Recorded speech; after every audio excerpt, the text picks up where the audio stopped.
Purdue takes down Texas 79-77. A dramatic buzzer beater tip in. Looked like Braden Smith had gotten to the basket. Maybe he was going to be able to put the ball in the basket, but no, it's Trey Kaufman-Renn who was right there. The tenacious rebounding of Trey Kaufman-Renn to tip the ball up and in to seal the win 79-77 over Texas. Look, Texas played a great game in this one. They gave Purdue everything they could handle.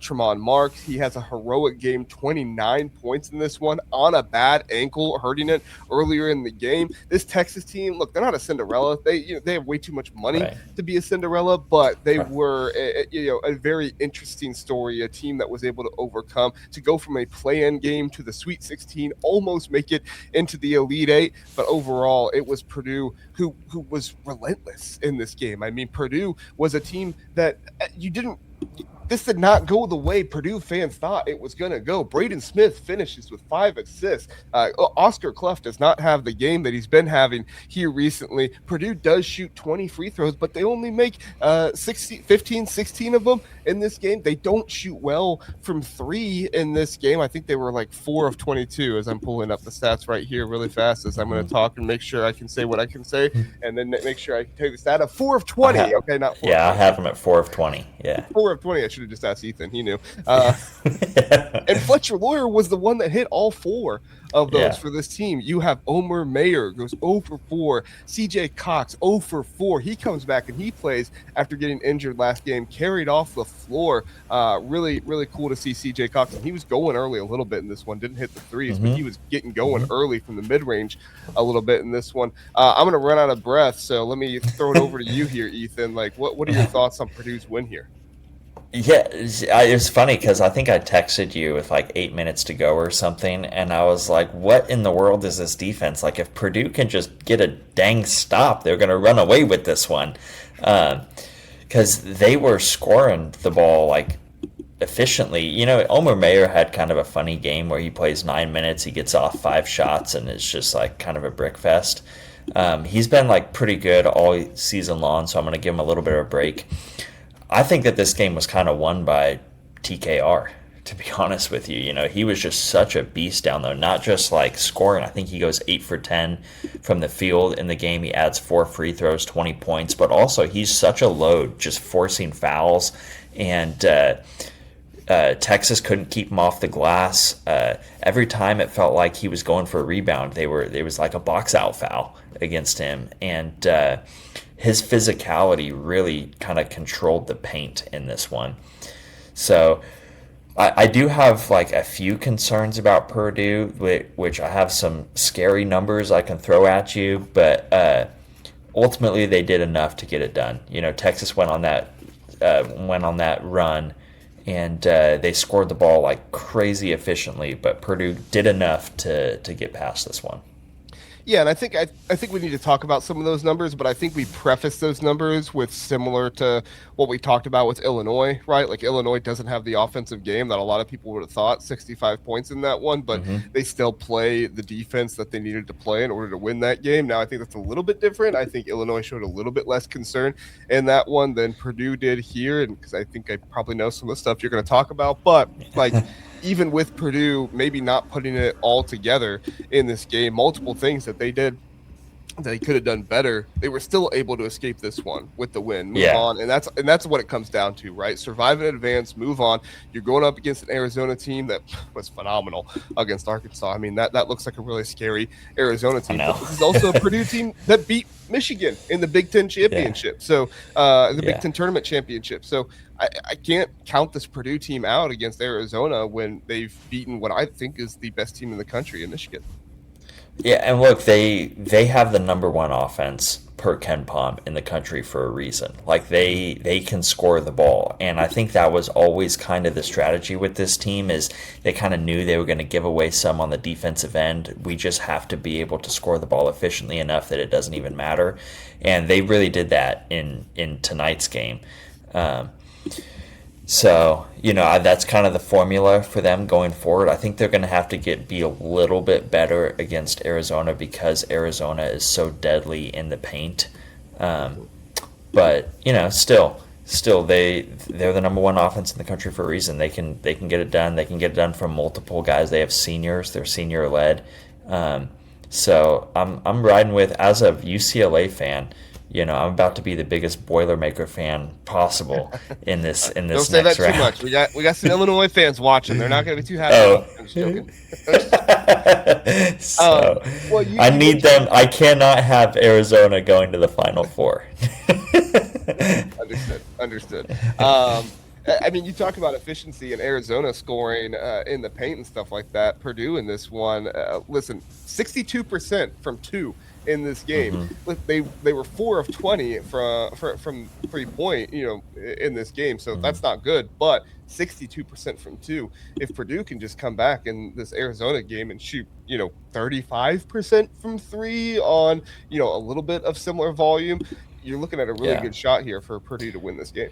No doubt. And Arizona doesn't really shoot a lot of threes. They're not really going to beat you from deep from a volume perspective. So that could be a big edge for Purdue. The thing that concerns me about Purdue is that they allow almost 75%, 74.9% field goal percentage in the paint. Their opponents shoot that against them, and then their opponents also get about 24% of their field goal attempts at the rim, which is in the 4th percentile defensively. And so they don't really deny the paint, and then when their opponents do get into the paint, they score efficiently. And so with Arizona being kind of a big physical team, I think they're going to have to find some way to neutralize that, probably by shutting off the offensive rebounds. Oscar Clough and TK aren't going to grow 2 inches, between now and that game. Fletcher Loyer isn't going to get a lot faster between now and that game. But you can find other ways to kind of neutralize that advantage. All year long, they've been doing it just by being efficient offensively. I think they're going to have to really crash the glass and turn off the offensive glass for Arizona in that one. Yeah, for sure. I mean, you're going to need Oscar Clough to play really well in this game. When you were texting earlier, I pointed out, I said, when Purdue doesn't have their defense going, a lot of times you look at Oscar Clough for that kind of going on. Now, Oscar Clough is not great in the ball screen situation. Now, Texas has not been great against the ball screen this season either, but they actually did pretty well against Oscar Clough in the ball screen.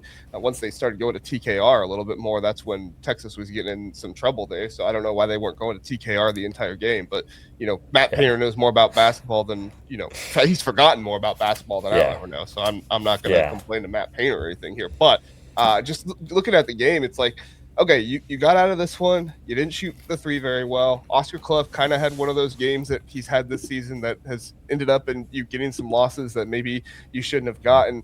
If you can correct those two things, and they don't even have to be spectacular. I'm not even asking for Oscar Clough legacy game or anything like that. I'm just asking for competency. I'm just asking for 35% from three. I'm just asking for, maybe a close double-double to a double-double for Oscar Clough in this one, or in this next game. In this one, he was 11-6. It's not bad, but you can't have that against Arizona. Yeah, I mean, it is encouraging to think about Purdue. I don't think Purdue played their best game by any stretch of the imagination this game, and yet they beat Texas, who clearly, I think that was Texas' best shot that they took, and they still won. This Texas team actually kind of reminds me a lot of that 2021. I know I'm spamming UCLA. We're out of the tournament, but that 2021 UCLA team that was an 11 seed and went to the first four and then ended up going to the Final Four, just because they just scored the ball at a crazy efficient rate. This Texas team kind of reminds me a little bit of that run where the team maybe wasn't even really that good all season long. They just got hot at the right time. And the fact that Purdue kind of held their ground, took Texas's best shot on a night where they probably don't play their best, specifically on defense, and yet still get the win. That part is encouraging, right? So maybe against Arizona, they bring their best stuff and they can take that one. I also think, before we get out of here on this one, as much as Purdue does catch flack and stuff like that for not, the banners and stuff like that, and IU fans will consistently bring that up, which, you are well within the right to. I am not upset with anybody by bringing that up, but The level of consistency here lately with Matt Painter, the Sweet 16s, the Elite Eights, the Final Fours that he has been to here recently, or the push for the Final Four here in this one. Yes, Purdue has not won a national championship, but they not won a national championship, but they have been a level of consistency. They've won the Big Ten multiple times. They've made multiple tournament pushes. Not trying to like prep Purdue fans and say if you don't win it all, it's okay. Obviously, you want to try and win it all. Obviously, with like Braden Smith, TKR, and these guys, and it's going to be sad if you don't. But this is still a level of consistency in college basketball that you just do not see very often, especially from a program at Purdue that is not known for excessive levels of NIL and stuff like that. I'm not saying they're poor, but Purdue is not known as a Texas Tech or a Kentucky out here paying, $10-20 million for a roster. I mean, 9 straight years as a top 4 seed, like 9 straight years as a protected seed and they're the only team to do that right now. I think they have the longest top 4 seed streak at 9 seasons, and so their consistency. I mean, as long as Matt Painter is there, they're going to be good. And guess what? This entire roster probably, or not the entire roster, but a huge chunk of the roster is going to turn over next season. I don't care. I'm going to still have them ranked pretty high preseason because I trust Matt Painter and I trust the program and the culture that they've built there. Yeah, I mean, you're going to be bringing Caden Pierce from Princeton, I think it is. He's coming into the transfer portal. Mm-hmm. You'll have Omer Mayer for another year, most likely. CJ Cox, Jakari Harris, those guys. Plus Indiana Mr. Basketball coming in next year, Luke Erdl. Yeah, that's true. Hopefully for them, Daniel Jacobson can start to be something. You're going to need a big man down there, and losing Clough and TKR, even though Clough hasn't been maybe as consistent as people would want this season. He's still a huge threat down there, rebounding and toughness wise and everything. So we'll see, but that's another problem to worry about. We'll know more after the transfer portal and everything happens. And honestly, at this point, who knows what's really going to happen with all who cares? They're trying to win a title. We'll worry about all that later. Exactly.